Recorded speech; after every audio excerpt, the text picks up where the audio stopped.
അസ്സലാമു അലൈക്കും വറഹ്മത്തുള്ളാഹി വബറകാതുഹു. പ്രിയ രക്ഷിതാക്കളെ, ഇന്ന് ഞാൻ പറയാൻ പോകുന്ന വിഷയം സമസ്ത വാർഷിക പരീക്ഷയിൽ ഒന്നാം തരത്തിലെ തഫ്ഹീമു തിലാവയിൽ നിന്ന് വരാൻ പോകുന്ന ക്വസ്റ്റ്യൻ പേപ്പറിൻ്റെ മോഡലിനെ കുറിച്ചാണ്. അതെങ്ങനെയാണെന്ന് നമുക്ക് നോക്കാം. സെക്ഷൻ 1, താഴെ കൊടുത്ത പദങ്ങൾ വായിക്കാം. ഒന്നാമത്തെ കോളത്തിൽ വർദുൻ, 2 മിളല്ലത്തുൻ, 3 തൊയ്യാറത്തുൻ, 4 ഫുർസത്തുൻ, 5 ഹൽക്കുൻ, 6 ഔസുൻ, 7 ലിർസുൻ, 8 ഖുബ്സുൻ. ഇങ്ങനെയായിരിക്കും ക്വസ്റ്റ്യനിൽ വായിക്കാനുണ്ടാവുക. അപ്പോൾ വിദ്യാർത്ഥികളെ നല്ല നിലക്ക് പരിശീലിപ്പിക്കണമെന്ന് ഉണർത്തുകയാണ്. അതേപോലെ സെക്ഷൻ 2, വിട്ട അക്ഷരങ്ങൾ ചേർത്തി വായിക്കാം.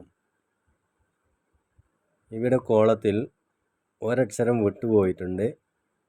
അത് ബ്രാക്കറ്റിൽ നിന്ന് അവിടെ ചേർത്ത് വായിക്കാനാണ് പറയുന്നത്. അപ്പം വലതുൻ സാലിസുൻ, 2 സഹ്റത്തുൻ, 3 യംനഊന, 4 റൈഹാനത്തുൻ, 5 ഷംസുൻ. ഇങ്ങനെയാണ് വായിക്കേണ്ടത്.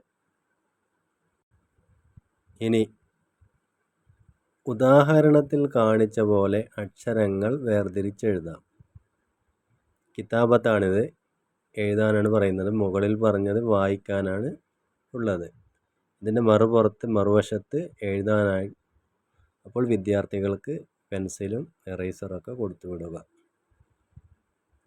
ഒന്നാമത്തത് കലമുൻ എന്നാണ് ഉദാഹരണം കൊടുത്തിട്ടുള്ളത്. അപ്പോൾ ഖാഫ്, ലാമ്, മീമ് ഇങ്ങനെ വേർതിരിച്ചെഴുതുക. അതുപോലെ അഅ്ബുദു എന്നുള്ളത് 4 അക്ഷരങ്ങളാണുള്ളത്. ഇവിടെ 4 കോളങ്ങൾ കൊടുത്തിട്ടുണ്ട്. ഓരോ കോളത്തിലേക്ക് ഓരോ അക്ഷരങ്ങൾ എഴുതുക. അതേപോലെ ഖത്മുൻ, പിന്നെ ളുഹ്റുൻ, നദ്റുൻ ഇങ്ങനെ വേർതിരിച്ച് ഓരോ കോളത്തിലേക്കും 3 അക്ഷരങ്ങൾ എഴുതുക. ഇനി കിതാബത്തിലെ സെക്ഷൻ 2, താഴെ കാണിച്ച ചിത്രത്തിന് കളർ നൽകാം. കളറൊക്കെ കൊടുത്തു വിടുക.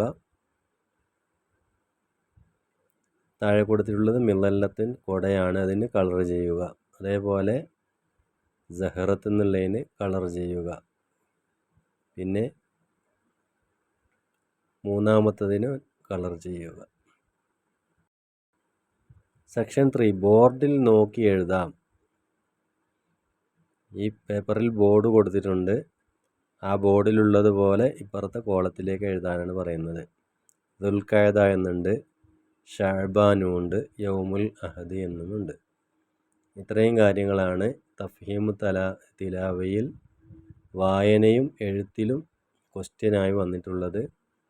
നല്ല രീതിയിൽ വിദ്യാർത്ഥികളെ പരിശീലിപ്പിക്കുകയും അതുപോലെ പരീക്ഷയ്ക്ക് പോകുമ്പോൾ ക്രയോൺസും പെൻസിലും എറേസറൊക്കെ കൊടുത്തുവിട്ട് നല്ല രീതിയിൽ കുട്ടികളെ പരീക്ഷ എഴുതാൻ പ്രാപ്തരാക്കണമെന്ന് ഉണർത്തിക്കൊണ്ട് നിർത്തുന്നു. അസ്സലാമു അലൈക്കും വറഹ്മത്തുള്ളാഹി വബറകാതുഹു.